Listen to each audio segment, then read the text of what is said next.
හිතන්න ඔයාගේ account එකේ තියෙන රුපියල් 10000යි. අද ඔයා තීරණය කරනවා මේ රුපියල් 10000 අදම රුපියල් ලක්ෂයක් කරන්න. ඒ නිසා ෆෝන් එක අරගෙන Binance එක open කරන්න. Futures tab එකට යනවා. coin එක තෝරනවා. chart එක දිහා බලනවා. හැම දෙයක්ම okay. දැන් ඉතුරු වෙලා තියෙන්නේ එකම එක decision එකක්. ඒ තමයි leverage එක. ස්ක්‍රීන් එකේ තියෙනවා 1x 5x 10x 20x 50x 100x 125x ඔයා හිතනවා 10x දාලා වැඩක් නැහැ 125x දාන්න ට්‍රේඩ් එක හරිය ගියොත් මේ account එකේ ගේම් එක වෙනස් වෙනවා ඇඟිල්ල හෙමින් 125x උඩට යනවා කන්ෆර්ම් ට්‍රේඩ් එක ඕපන් වෙනවා පළවෙනි තප්පර කිහිපය හැම දෙයක්ම හොඳයි ප්‍රොෆිට් එකත් ටික ටික වැඩි වෙනවා ඔයාගේ මූණේ හිනහවකුත් එනවා. අද නම් හරි කියලා හිතනවා. හැබැයි මාකට් එක ඔයා හිතපු පැත්තට නෙමෙයි අනිත් පැත්තට යන්න පටන් ගන්නවා. මුලින්ම රුපියල් 500ක් ලොස්. ඊට පස්සේ රුපියල් 1500ක් 3000ක් 5000ක්. ඔයා හිතනවා ආයෙත් උඩට තව ටිකක් කිමු. දැන් ක්ලෝස් කරොත් තමයි ලොස් එක කන්ෆර්ම් වෙන්නේ. ඒත් මාකට් එක ඔයාගේ හැංගීම් වලට අහුම්කම් දෙන්නේ නැහැ. එකපාරටම ස්ක්‍රීන් එකේ නොටිෆිකේෂන් එකක් එනවා පොසිෂන් ලික්විඩේටර්. ඔයාගේ account balance එක රුපියල් 10000ක් නෙමෙයි. දැන් රුපියල් 0යි. දැන් ඔයා හිතනවා coin එක වැරදුනා. මාකට් එක මැනිපියුලේට් කරා. මේ exchange එක හොරයි. අද මගේ ලක් එක නරකයි. හැබැයි ඇත්තටම වැරදුනේ coin එකද මාකට් එකද නැත්තම් leverage එක ගැන ඔයාට තිබ්බ අවබෝධයද? ගොඩක් අය තමන්ගේ account wash කරගන්න account නැත්තරම නැති කරගන්නේ මාකට් එකේ හින්දා නෙමෙයි. මාකට් එකට වඩා ලොකු පොසිෂන් අරගෙන. අද මේ වීඩියෝ එකෙන් අපි leverage කියන්නේ ඇත්තටම මොකක්ද? ඒක වැඩ කරන්නේ කොහොමද? profit එක වගේම loss එකත් ඇයි එච්චර ඉක්මනට වැඩි වෙන්නේ? ඒ වගේම professional traders ලා leverage දිහා බලන විදිය මුල ඉඳලා සරල සිංහලෙන් තේරුම් ගමු. එහෙනම් අපි යමු වීඩියෝ එකට.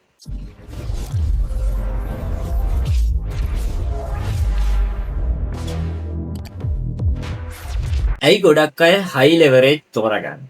දැන් මම ඔයාගෙන් පොඩි ප්‍රශ්නයක් අහන්නම්. මගේ සුපුරුදු සිස්ටම් එකටම තමයි මේ වීඩියෝ ටික ඔක්කොම දිගටම යන්නේ. හරි. මම ඔයාගෙන් ප්‍රශ්නයක් අහන්නම් පොඩි ආයෙත්.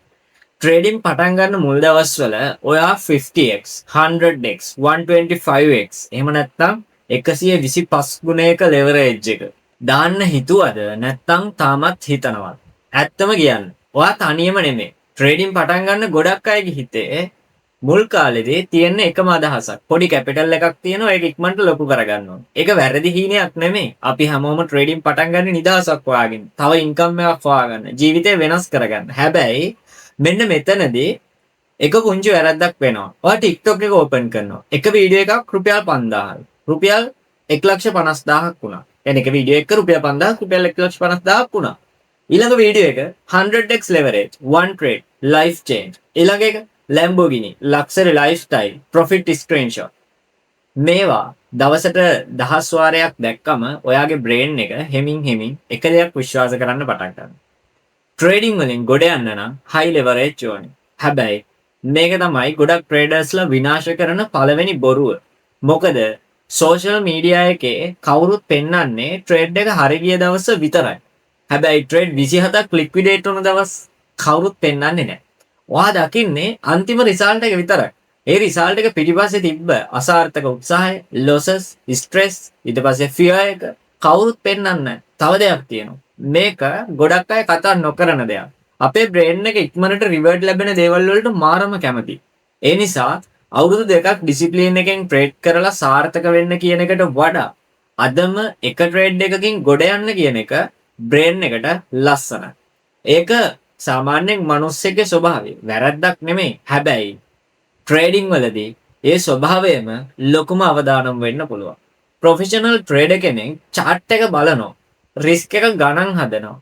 පොසිෂන් සයිස් එක තීරණය කරනවා. ඊට පස්සේ leverage එක තෝරනවා. beginner trader කෙනෙක් මුලින්ම leverage එක තෝරනවා. ඊට පස්සේ chart එකට ගැලපෙන හේතු හොයනවා. වෙනස එච්චරයි. හැබැයි අන්තිම result එක අහසයි පොළොවයි වගේ. අන්න ඒ නිසා අද මේ වීඩියෝ එකෙන් මම ඔයාලට කියන්න යන්නේ 125x හොඳයිද 10x හොඳයිද? එහෙම දෙයක් නෙමෙයි. ඊට වඩා වැදගත් දෙයක්. leverage කියන්නේ ඇත්තටම මොකක්ද?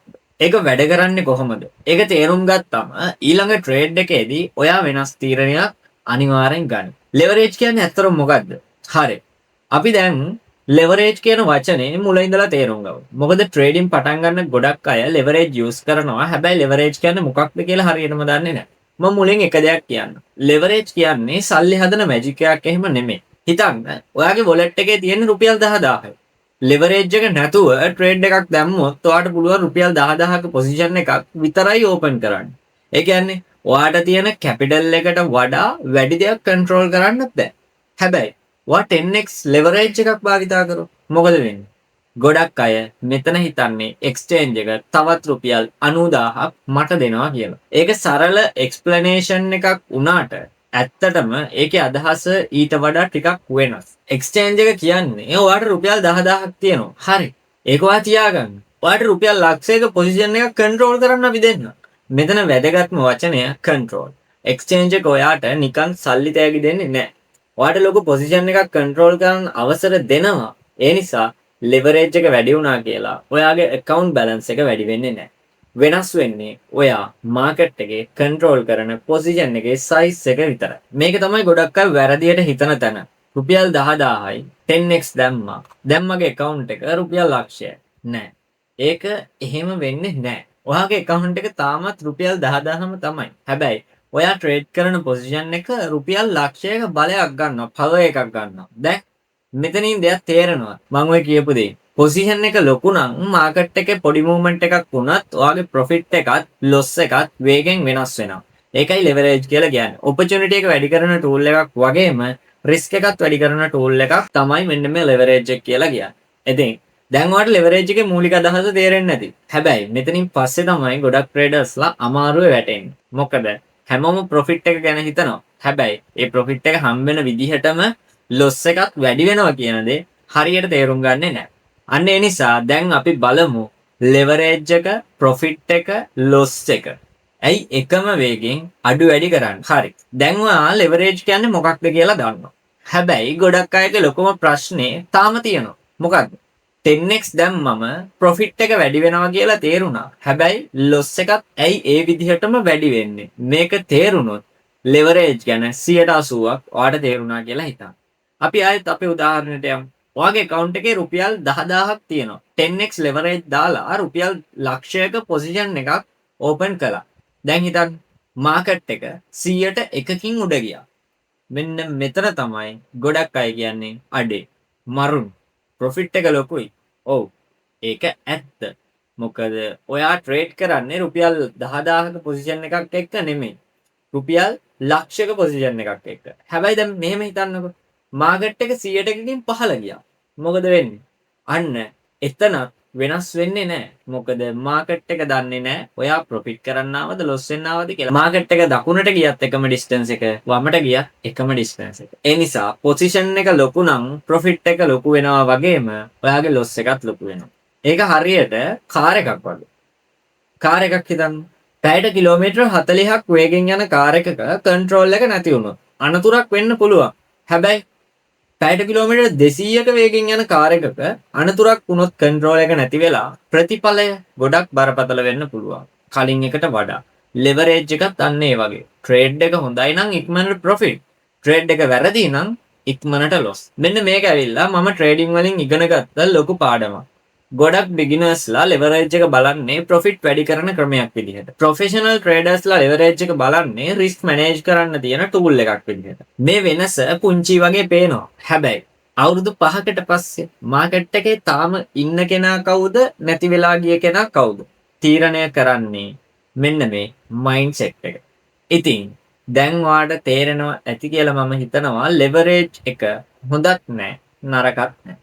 ඒක ඔයාගේ තීරණවල බලපෑම් වැඩි කරන ටූල් එකක්. හැබැයි මෙතනින් පස්සේ තව එක ප්‍රශ්නයක් එනවා. එහෙනම් එක්ස්චේන්ජ් එක 125x වගේ හයි ලෙවරේජ් දෙන්නේ ඇයි?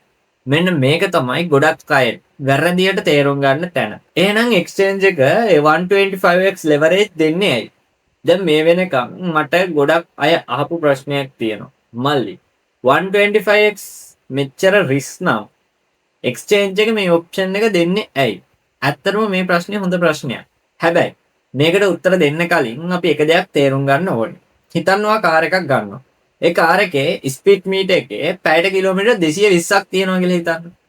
හැමෝම 220ෙන්ම යන්න ඕනේ කියලා දෙයක් තියනවාද ඒ ස්පීඩ් මීටර් එකේ 220ක් තිබ්බා කියලා? නෑ.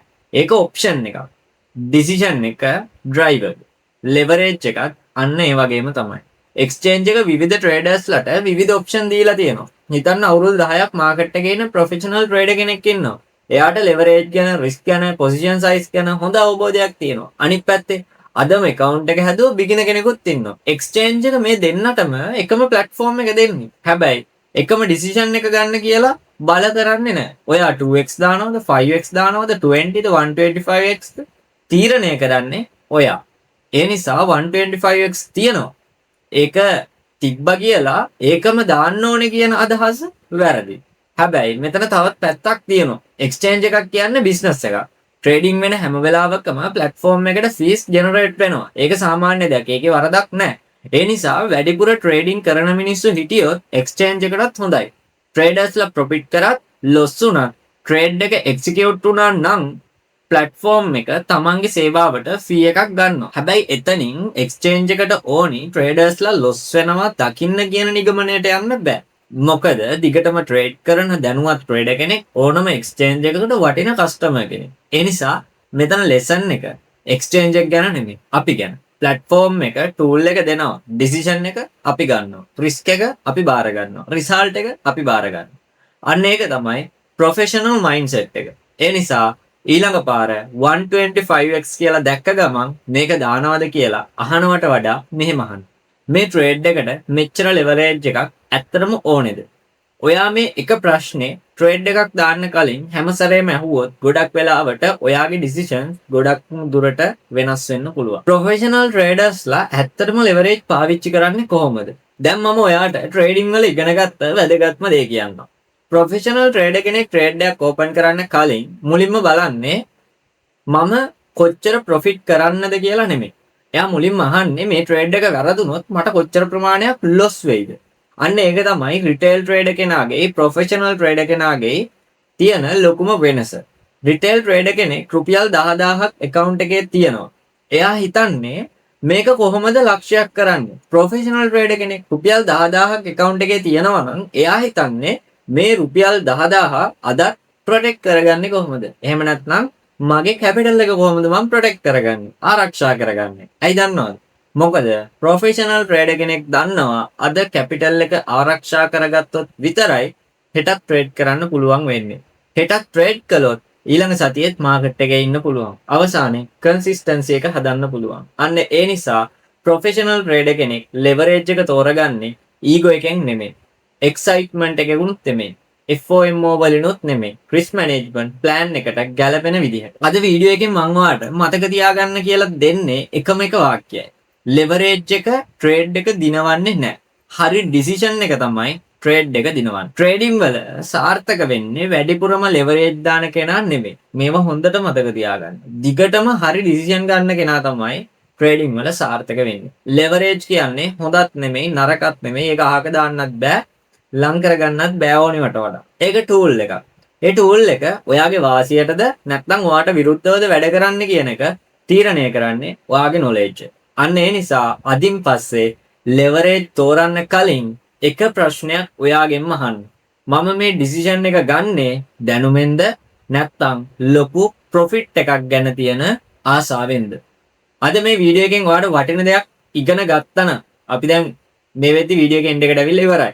يعني ලෙවරේජ් ගැන ඊට වඩා මහා ලොකු දේවල් උගන්වන්න දෙයක් නැහැ. එතකොට අන්තිමටම කියන්න තියෙන්නේ අද මේ වීඩියෝ එකෙන් ඔයා මොනවා හරි දෙයක් ඉගෙන ගත්තා නම් මම හිතනවා ඔයාලට ලයික් බටන් එකට ටච් කරලා ලයික් එකක් දාන්න හිතයි කියලා. ඒ වගේම මේ වීඩියෝ එක වටිනවා කියලා හිතන යාළුවෙක් ඉන්නවා නම් අනිවාර්යෙන් එයාට ෂෙයා කරන්න. මේ වගේ ට්‍රේඩින් ගැන ඇත්ත දේවල් සරල සිංහලෙන් සාර්ථකව හරියටම ඉගෙන ගන්න නම් අපිව අනිවාර්යෙන් subscribe කරලා තියාගන්න. ඊළඟ වීඩියෝ එකේ අපි කතා කරන්නේ සම්පූර්ණයෙන්ම රිස්ක් මැනේජ්මන්ට් ගැන. ඒක ඔයාලට තවත් ගොඩක් වැදගත් වෙයි. මොකද ලෙවරේජ් එක තේරුණාට විතරක් මදි.